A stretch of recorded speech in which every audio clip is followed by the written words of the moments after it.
ఇవాల్టి special red carrot halwa. ఇది normal carrot halwa కన్నా చాలా టేస్టీగా ఉంటుంది. ఇది ప్రెషర్ కుక్కర్ లో చేయడం వల్ల చాలా చాలా సాఫ్ట్ గా కూడా ఉంటుంది, ఇంకా చాలా ఫాస్ట్ గా కూడా అయిపోతుంది. ప్రాసెస్ లోకి వెళ్లే ముందు నాదొక రిక్వెస్ట్, ఇంకా మీలో ఎవరైనా మన ఛానల్ ని సబ్స్క్రైబ్ చేసుకున్నట్టయితే సబ్స్క్రైబ్ చేసుకోండి. అలానే ఫేస్బుక్ మరియు ఇన్స్టాగ్రామ్ లో ఫాలో అవ్వండి.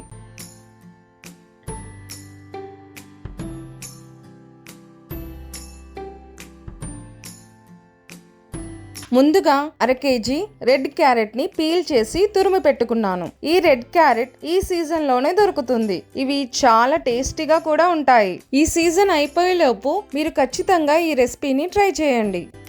ఇప్పుడు కుక్కర్ వేడి చేసుకొని 3 టేబుల్ స్పూన్ల నెయ్యి వేసి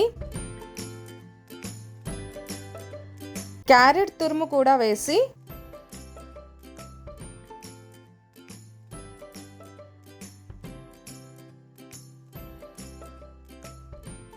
2 నిమిషాల పాటు వేయించుకోవాలి.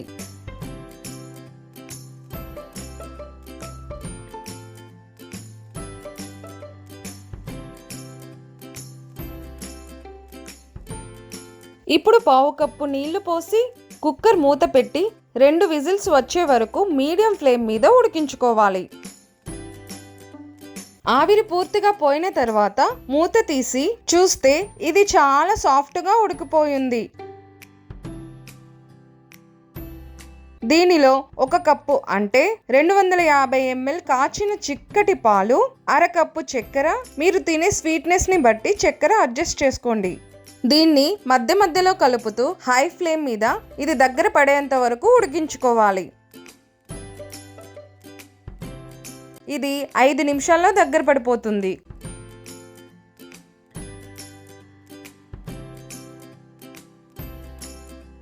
ఇప్పుడు దీనిలో 1/2 కప్పు పచ్చికోవా వేయాలి. లేదంటే మీరు మిల్క్ పౌడర్ గాని, కండెన్స్డ్ మిల్క్ గాని, లేదంటే పాలు 1/2 లీటర్కి బదులు 1/2 లీటర్ పోసుకోవచ్చు. 1/2 టీ స్పూన్ యాలకుల పొడి వేసి బాగా కలుపుకొని 2 నిమిషాలు ఉడికించుకుంటే ఇది రెడీ అయిపోతుంది.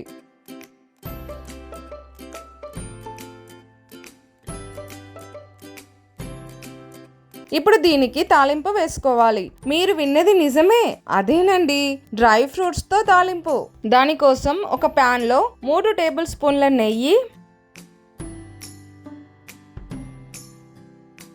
3 టేబుల్ స్పూన్లు కట్ చేసి పెట్టుకున్న బాదం, జీడిపప్పు వేసి 30 సెకండ్ల పాటు వేయించుకున్నాక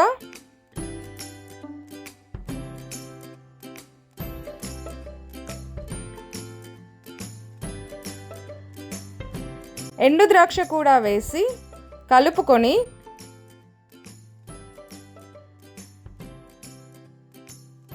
వెంటనే క్యారెట్ హల్వా వేసుకొని కలుపుకోవాలి.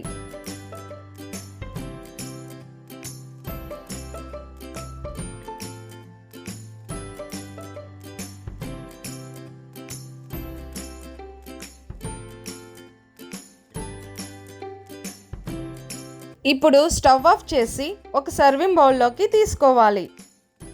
చూసారు కదండి, గుమగుమలాడుతూ మన రెడ్ క్యారెట్ హల్వా ఎంత ఫాస్ట్గా రెడీ అయిందో. ఇది నోట్లో వేసుకోగానే ఇట్టే కరిగిపోతుంది. ఇది నిజంగా అంత సాఫ్ట్గా ఉంటుంది. ఇది మీరు తప్పకుండా ట్రై చేయాల్సిన రెసిపీ. సో మీరు కూడా ట్రై చేసి మీకెలా కుదిరిందో నాకు కామెంట్ చేసి చెప్తారు కదూ.